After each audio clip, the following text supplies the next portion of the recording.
Israel की Mossad Bharat के साथ आई मोसाद और रॉ का सबसे बड़ा ऑपरेशन। पाकिस्तान में रॉ का सबसे बड़ा ऑपरेशन, मोदी के आदेश पे हो रहा दुश्मनों का सफाया।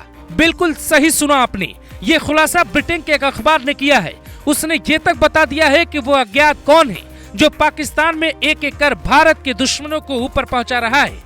अखबार का दावा है कि संयुक्त अरब अमीरात में भारतीय खुफिया एजेंसियों का स्लीपर सेल है। उसी स्लीपर सेल के एक एजेंट ने भारत के दुश्मन जाहिद अंखूद की जानकारी जुटाई। 15 लाख रुपए देकर उसने जाहिद से जुड़ी हर छोटी बड़ी जानकारी, जैसे वो कहाँ रहता है, कब बाहर निकलता है, कितने लोग साथ होते हैं, उस तक कैसे पहुंचा जाए, पूरी डिटेल निकलवाई। फिर एक युवक पूरी प्लानिंग के साथ पहुंचता है और सियालकोट की मस्जिद में पहुंचे लतीफ को सीधा ऊपर पहुंचा देता है। ये द गार्जियन का पहला खुलासा था। अब दूसरा खुलासा सुनिए। ब्रिटेन के अखबार का दावा है कि हिजबुल कमांडर बशीर अहमद पीर और भारत की मोस्ट वांटेड सलीम रहमानी के ऊपर भेजे जाने का प्लान संयुक्त अरब अमीरात से बाहर रची गई, क्योंकि जिन लोगों ने इस घटना को अंजाम दिया उन्हें दुबई में पैसे दिए गए। इस लेन देन की रसीद भी अखबार को मिले हैं। अब सवाल ये उठता है कि जो रिपोर्ट भारत के अखबारों के पास नहीं, भारत के मीडिया चैनल्स को नहीं मिले, वो लंदन तक कैसे पहुंची? तो इसका भी खुलासा द गार्जियन करता है।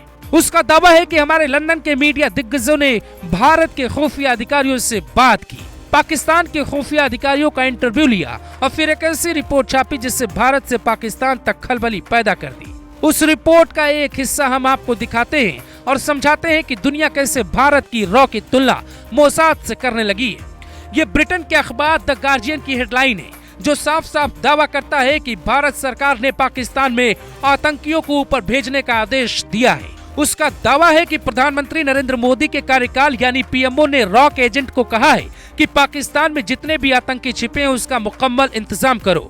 इसके आगे अखबार जो लिखता है वो हैरान करने वाला है। वो कहता है भारत की रॉ इजराइल की मोसाद के नक्शे कदम पे चल रही है और हमारे पास इसके पुख्ता सबूत है। जिसका मतलब साफ है कि ब्रिटेन का ये अखबार दुनिया को ये बताना चाहता है कि आज भारत बदल चुका है। वो अपने दुश्मनों को ढूंढ ढूंढ कर निकालता है और नहीं छोड़ने का वादा करता है। ये खबर पढ़ते ही पाकिस्तान में छिपे भारत के दुश्मनों की धड़कनें बढ़ गई, उनकी नींद उड़ गई, बेचैनी बढ़ गई, भागने के लिए जगह खोजने लगे, क्योंकि बीते कुछ महीने में पाकिस्तान में जो हुआ उससे वहाँ की खुफिया एजेंसी से लेकर आर्मी वालों तक के होश उड़ गए हैं। साल 2019 में पुलवामा हमला हुआ, 2020 में खुफिया ऑपरेशन शुरू हुआ। 4 साल में 20 से ज्यादा आतंकी ऊपर भेजे जा चुके हैं। सबका पैटर्न लगभग एक ही है। 1-2 लोग बाइक से आते हैं, मिशन को अंजाम देते हैं और फरार हो जाते हैं। न उनकी फोटो सामने आती है, न पाकिस्तान खुफिया एजेंसी उन्हें पकड़ पाती है। पर ब्रिटेन का अखबार चूंकि पाकिस्तान की भाषा बोल रहा है, वो पाकिस्तान को उस दावे को दोहरा रहा है कि भारत उसके यहाँ खुफिया ऑपरेशन चला रहा है। तो इस दावे पर यकीन करना मुश्किल हो जाता है, क्योंकि भारत सरकार ने कभी भी ये स्वीकार नहीं किया है।